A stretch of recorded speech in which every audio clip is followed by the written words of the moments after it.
Code na pangpromosyon, isang taya. Anong isang XBet promotional code ang dapat kong gamitin para magparehistro sa isang XBet? Pagkatapos ng pagpaparehistro, kapag nag-download ka ng 1xBet app sa iyong telepono, hihilingin sa iyo ang isang code na pangpromosyon. Huwag mag-alala kung wala kang promo code. Narito ang bonus code na kailangan mong ipasok upang kumpirmahin ang iyong account sa 1xBet. Mana64.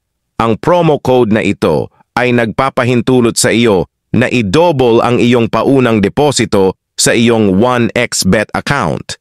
Napakahalagang gamitin ang Mana64 promotional code.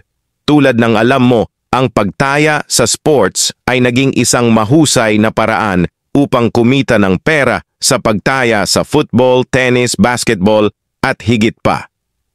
Kailangan mo lang mag-analyze ng mabuti o sundin ang aming mga hula sa channel na ito upang makakuha ng mas magagandang resulta sa pagtaya sa sports.